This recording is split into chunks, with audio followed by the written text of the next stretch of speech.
안녕하세요. 저는 21학번 전경학부인 임지민입니다. 같은 21학번 글로벌 문화학부 장정민입니다. 저도 같은 21학번 사회복지학부 조유진입니다. 동아리는 하나 하고 있긴 한데 봉사활동도 하고 친목 도모도 하는 그런 동아리인데 지금 코로나 때문에 봉사활동이 조금 어려워서 가끔 스케줄 나오는 거는 개별 신청을 해서 하고 있고 MIC라는 콘텐츠 동아리에서 콘텐츠 관련 자료들을 만들면서 활동하고 있습니다. 또 따로 모션 그래픽이나 이런 걸 좀 배우고 있어요. 집에서 강연 같은 거 찾으면서 들으려고 노력하고 있고 저희 학교가 장애하고 관련된 복지에 대해서 좀 많이 관심을 갖고 있는 학교여서 그와 관련된 학생회에서 장애인 관련된 캠페인 같은 거를 참여하고 있습니다.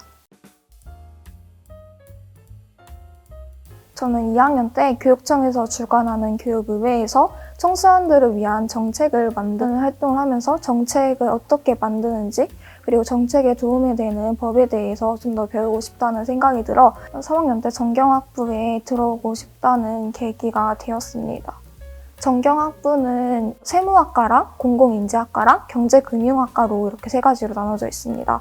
저는 그래서 이 셋 중에서 공공인지학과를 전공할 생각인데요. 행정학과, 법학이 융합되어서 만들어진 학과라고 생각해 주시면 좋을 것 같습니다. 선택은 고3 때 했지만 저는 어릴 때부터 영상이나 이런 거에 관심이 많아가지고 TV나 유튜브 이런 걸 보면서 와, 저런 영상을 어떻게 만들까? 나도 한번 만들어 보고 싶다라는 생각을 가지고 있었어요. 그래서 이제 중학교 때부터 편집을 하면서 이제 조금씩 꿈을 키워갔는데 고등학교 1학년 때 방송부 활동도 하고 고2 때 학생회 활동도 하면서 콘텐츠 관련 전공으로 생각을 하고 있었는데 이렇게 찾아보다가 글로벌 문화학부 안에 한영문화 콘텐츠학과라는 전공이 있어서 그 실기 위주는 제가 직접 할 수 있으니까 이론적인 부분에 대해서 배우고 싶다는 생각이 들어가지고 이쪽으로 지원하게 됐어요. 네, 저는 이제 사회 수업 같은 거 들을 때 좀 계속 흥미가 생기고 해가지고 방과후 수업 같은 것도 정치나 사회 관련된 그런 걸 찾아서 듣게 됐거든요. 근데 그런 걸 들으면서 진짜 내가 몰랐던 뭔가 사회 문제들이 많구나 이런 걸 느끼면서 그러면 내가 사회복지학부를 가서 사회복지사 자격증을 딴 다음에 진로를 찾으면 나랑 적합하지 않을까라는 생각이 들어서 고등학교 1학년 때부터 사회복지학과에 오고 싶었어요. 저는 정치화법 과목을 관심 있게 생각을 했는데요. 왜냐하면 법과 정치라는 게 일상생활에서 주변에서 일어나는 문제들을 해결할 때 이해관계를 조정하기 위해서 정치라는 게 필요하고 그리고 사회의 질서 같은 거를 만들기 위해서 법이 필요하다고 생각을 했기 때문에 자연스럽게 전경학부에 관심을 갖게 되어 진학을 하게 된 것 같습니다. 저는 어떤 과목을 통해서 제가 하고 싶은 걸 정했다기보다는 오히려 제가 하고 싶었던 게 명확했기 때문에 이런 어떤 과목에 대해서 흥미를 가졌는데 그게 국어 그 중에서 문학이었던 것 같아요. 최근에 나왔던 노래 중에 이날치 밴드의 법 내려온다는 노래가 있어요. 이것조차도 그 고전 소설에 기반해가지고 노래로 재창작을 한 거거든요. 문학이라는 과목을 공부하면서 다양한 이야기들을 접하고 그 접한 걸 통해서 언젠가 이렇게 그거에 관련한 콘텐츠들을 제작해보고 싶다라는 생각이 들었던 것 같아요.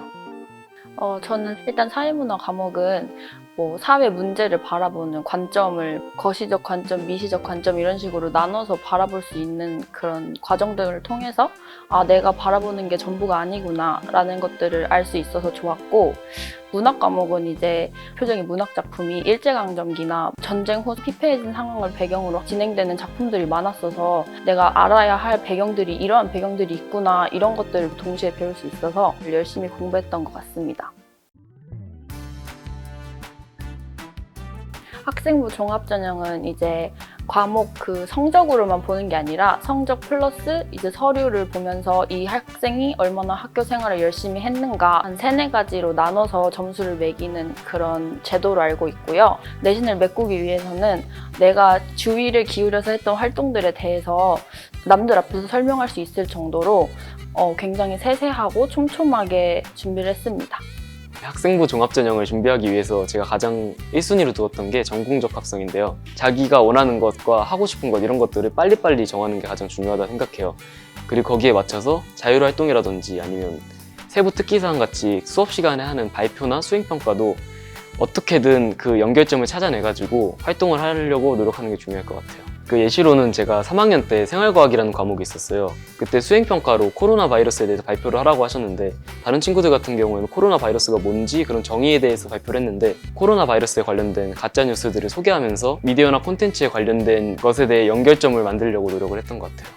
1학년이랑 2학년 때의 진로랑 3학년 때 다르더라도 이제까지 쌓았던 그 활동이 자신이 하고자 하는 그 활동과 아예 관련이 없다고는 할 수 없을 것 같아요. 고3 때 진로를 바꾼 케이스여서 그래서 3학년 때 노무사 관련된 내용이 많이 좀 부족하다고 생각을 해서 제가 지금 희망하는 노무사가 노사 관계에 있어서의 이해관계를 조정하는 역할이어서 거기 중에서 조정을 키포인트로 잡아서 제가 대표로 활동을 했다며 거기서 조정 활동을 했고 관련될 수 있는 키워드를 잡아서 그거를 강조를 한다면 충분히 학생부 종합으로 합격을 할 수 있을 것 같습니다. 자기소개서를 먼저 적는 거는 정말 생각보다 힘든 일이어서 무작정 적으라고 말하고 싶지 않고요. 2학년 말쯤 정도쯤에 이제 본인이 1학년, 2학년 동안 학교를 다니면서 어떤 생활을 했고 어떤 수업을 들었고 어떤 탐구 활동들이 있었는지 중요한 것들이나 기억에 남는 것들을 적어보면 아 내가 이러이러한 것들을 많이 했구나 하는 게 보여요. 더 구체적으로 심화 주제 같은 거를 한두 개 정해놓고 3학년 1학기 때 마무리 지은 다음에 여름방학 때 이제 내가 했던 활동 크게 한두 개 잡아서 처음 시작 동기부터 결론까지 기승전결이 나도록 적는 것이 가장 중요하다고 생각합니다. 저는 마지막에 가장 신경 썼던 게 제가 한번 소리내서 읽어봤을 때 동어 반복이 되거나 계속 서로 끝나면 문장이 길어지게 되면 보기가 좀 까다롭거든요. 그러니까 면접관님들을 내가 배려한다라는 생각으로 한번 쫙 읽었을 때 막힘이 없이 술술 익힐 수 있는 자기소개서를 쓰려고 노력했던 것 같아요. 아니면 가족, 예를 들어 동생은 저보다 좀 아는 게 적잖아요. 동생한테 읽어보게 해서 형 이게 뭔 내용이야? 라고 하면 아 여기는 다른 사람이 읽었을 때 의문점이 생길 수 있겠구나, 고쳐야겠구나 이런 생각을 하면서 했던 것 같아요.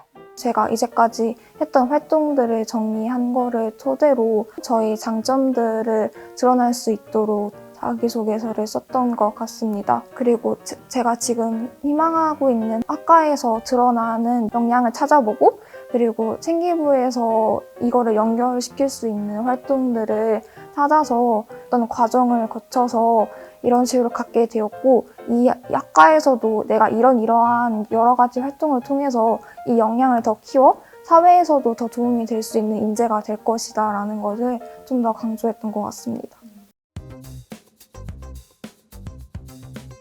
사람 앞에서 이야기하는 거다 보니까 떨릴 수밖에 없어요. 저도 거울을 보면서 제 얼굴 표정이 어떻게 나오는지에 대해서 계속 확인했었고 카메라를 보면서 이제 녹화해가지고 여긴 좀 이상한 것 같은데 여길 고치자 뭐 표정이라든지 말투라든지 그런 것들을 파악했던 것 같아요. 제가 받은 상 중에 좀 큰 상이 하나 있었어요. 그래서 와, 이 상은 무조건 물어보겠다 싶어가지고 진짜 열심히 준비하고 좀 소홀히 한 부분도 있는데 막상 면접에 가니까 그 열심히 준비한 부분은 나오질 않고 이제 서울에 준비했던 언론 부분이라든지 아니면 진짜 체육 시간에 했던 엄청 작은 활동이라든지 그런 것들을 질문하시는 경우도 있어가지고 면접 준비함에 있어서는 이제 자기 생기부를 계속 읽어보고 중요한 거 안 중요한 걸 자기가 판단하지 말고 모두 열심히 해야 될 것 같아요. 뭐 이런 활동을 했다고 하는데 어떤 걸 배웠고 두 번째 질문으로 이 활동 관련해서 어떤 책을 읽었다 돼 있는데 그 책을 보고 느낀 점은 뭐였고 이런 식으로 동시에 두 가지를 여쭤보신 경우가 가끔 있거든요. 당황하지 않고 일단 질문을 천천히 되새김질하면서 못 들었다고 하더라도 죄송하지만 한 번만 더 말씀해 주시겠어요? 하면서 이제 생각할 시간을 가지고 천천히 첫 번째 답변부터 순차적으로 답변을 잘 하는 게 후배들한테 꼭 해주고 싶은 말입니다. 전공 기초는 보통 뭐 사회복지 역사 이런 식으로 옛날 거부터 이렇게 차근차근 배우고 있는데 제가 몰랐던 부분이니까 좀 뭔가 제가 좋아하는 과목이기도 하면서 또 새롭게 느껴져서 일단 지금은 굉장히 흥미를 느끼고 있고요. 물론 대면이 아니어서 다양한 활동을 못하는 거에 대한 아쉬움은 있지만 그만큼 이제 내가 2학년이나 3학년 때 어떤 걸 더 보충해야 할까 하는 고민을 좀 하면서 지내고 있습니다. 제가 컨텐츠를 만드는 거를 혼자 독학으로 공부하다가 이제 체계적으로 기초를 배우고 차근차근 올라간다는 느낌을 받으니까 제 이제 꿈에 한 발짝 다가간다는 느낌을 받은 것 같아요. 고등학교 3학년 때 배웠던 내용이랑 많이 겹치는 부분이 있어서 그 부분에 대해서 좀 더 궁금증을 많이 가지려고 노력을 하고 있습니다. 그리고 이 궁금증을 풀기 위해서 관련된 책을 읽으면서 풀어나가고 있습니다. 제가 정책 쪽에 관심이 많아서 정책학 쪽으로 추천하는 과목을 필수로 듣고 기초적인 부분을 탄탄하게 다진 다음에 1급은 2급 자격증이 있어야 시험 그 자격이 주어지는데 이제 1급 따는 것까지 같이 준비를 하면서 학교 생활을 하는 게 지금 현재의 목표예요. 좀 많은 것들을 배우고 싶어가지고 미디어와 연관지어가지고 경영에서 그중에 마케팅 부분을 공부를 해가지고 추후에 광고 홍보라든지 그런 쪽으로 나아가기 위해서 준비하려고 노력하고 있습니다.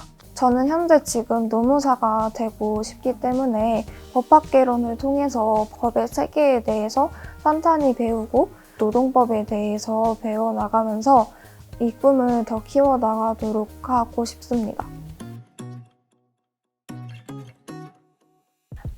입시 처음 준비하는 큰 시험이라서 다들 많이 떨리고 힘들고 지치고 그랬을 텐데 그래도 3년 동안 열심히 노력한 결과가 좋은 결실을 맺기를 바라고 강남대학교 사회복지학부 선후배로 만날 수 있었으면 좋겠습니다.